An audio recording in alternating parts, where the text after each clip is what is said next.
it seems likely and very possible that God did save all 8 souls, Noah's immediate family, for all we know. That is the language of the Bible. It's without question the picture being painted by God is that these 8 represent the elect. But we also saw that so did the animals. All of the animals were a remnant of the whole of the animal kingdom that were brought on board were likewise delivered. Yet now God is dividing the animals into 2 groups, clean animals and not clean animals. Now we need to try and understand why the division of animals between clean and unclean. And it is the case that when God says, of every clean beast thou shalt take to thee by 7s, the clean beasts are pointing to those that have been cleansed from sin. For instance, in Leviticus 12, verse 8, if she be not able to bring a lamb, then she shall bring 2 turtles or 2 young pigeons, the one for the burnt offering and the other for a sin offering, and the priest shall make an atonement for her, and she shall be clean. This is purifying after childbirth that's being referred to in Leviticus 13, verse 17. And the priest shall see him, and behold, if the plague be turned into white, then the priest shall pronounce him clean that hath the plague. He is clean. And this is speaking of a leper. And in the Bible, leprosy typifies sin. And when Jesus would cleanse a leper, or when Naaman the Syrian dipped himself in the Jordan 7 times and was washed, cleansed from his leprosy, that was a picture of salvation. And again, this word clean identifies with salvation. In Psalm 51, verse 10, create in me a clean heart, O God, and renew a right spirit within me. And of course, man's natural heart, since the fall, is desperately wicked, deceitful above all things, and very filthy, and needs to be cleansed and purged. And that's what salvation does. When God takes out that dirty, rotten heart of stone and replaces it with a new heart and a new spirit, he has created a clean heart. That's why 1 John tells us that the one born again does not sin. There's no sin in that heart. That's what being clean is. And there's no sin counted to the elect children of God.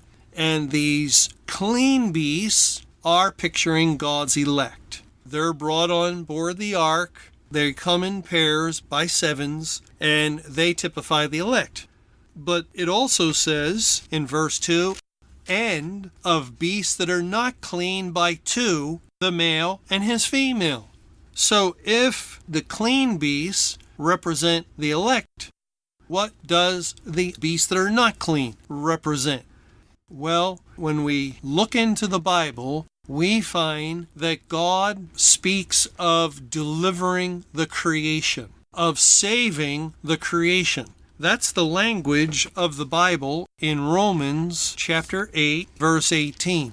For I reckon that the sufferings of this present time are not worthy to be compared with the glory which shall be revealed in us. For the earnest expectation of the creature, and the word creature can be translated as creation, for the earnest expectation of the creation waiteth for the manifestation of the sons of God. For the creature or creation, actually, let me just stop for a second to point out, the word creation is being used interchangeably with creature, and a beast is a creature. And actually, the animals are, after mankind, the highest order of creation. We have man that has dominion over all, and then we have the animals that have a breath of life. The animals that have some intelligence, much more than a rock or a tree or plants or dirt. The animals are next in line, and so they are an excellent option to typify the entire creation. And so here again in Romans 8:20, for the creature or creation was made subject to vanity, not willingly, but by reason of him who has subjected the same in hope, because the creature or creation itself also shall be delivered from the bondage of corruption into the glorious liberty of the children of God. Now, if that verse were not speaking of a creature or the creation, we would definitely understand it as involved with salvation. It speaks of delivered from bondage of corruption into glorious liberty. We can find that kind of language elsewhere that does identify with God's magnificent salvation program. And yet here, it's the creature itself, the creation itself, that is to be delivered from the bondage of corruption.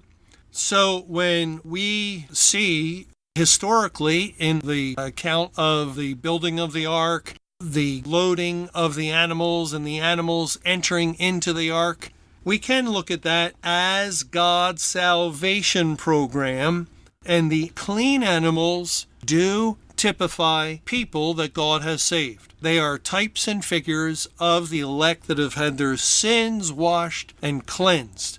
And on the other hand, the unclean animals, well, they're still experiencing the bondage of corruption, looking to be delivered from it. They still have a sense of uncleanness about them, or they're not clean. They're not clean. And so as God had Noah load these animals onto the ark, of course, historically, it was to make sure they didn't perish, that they did not go extinct. And it was necessary to load all these animals, to house all these animals on the ark, to deliver them so their species would survive, their type would continue. Yet in doing so, by having unclean animals, they are animals that are longing. Look what it says in verse 22 of Romans 8. For we know that the whole creation groaneth and travaileth in pain together until now. The creation, not you and me. We have our own groaning going on, and of course, God's people have their righteous souls vexed from day to day. But God here is speaking of the creation, the creatures, the highest order of the creation. It's as though they are greatly desiring to be delivered from the bondage of corruption, from the taint of sin, from the curse upon the whole world and universe, from death, because all animals die, just like all people die since the fall. And God is, as it were, putting words in the creation's mouth, and not only words, but feelings. We know that the whole creation groaneth and travaileth in pain together until now. And not only they, but ourselves also, which have the first fruits of the Spirit, even we ourselves groan within ourselves, waiting for the adoption, to wit, the redemption of our body.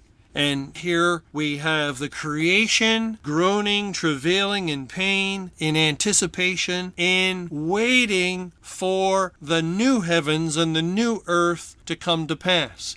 Because once God creates anew, once he destroys this world and then speaks again and creates this glorious, perfect new earth and new heavens, then that will be just as the animals or the creation has been delivered finally. The creation to come is a picture of the salvation, in a sense, the deliverance of this creation.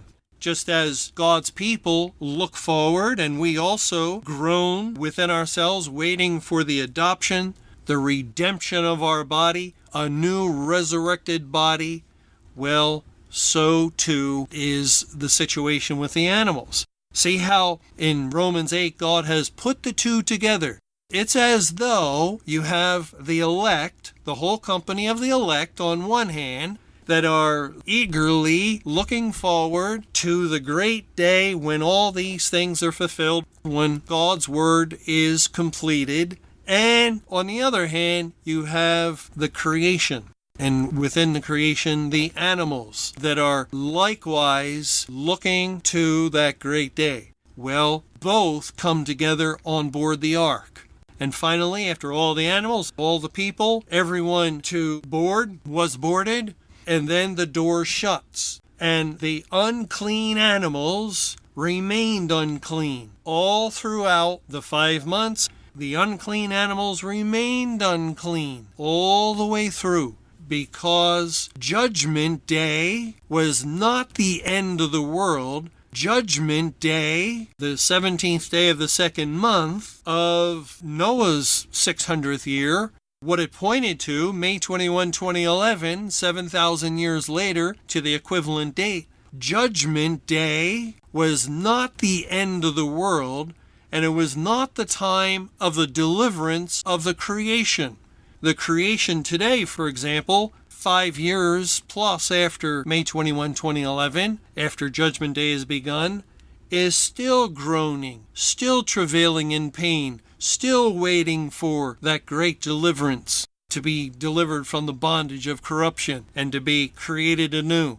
So the figure of the flood and the maintaining of the unclean animals is actually very accurate because it points to the creation that will remain not clean throughout the prolonged judgment. There'll be no change, there'll be no cleansing of them, there will be no deliverance in that sense until God finally comes at the end of the prolonged spiritual judgment to destroy the world physically, literally, in actuality.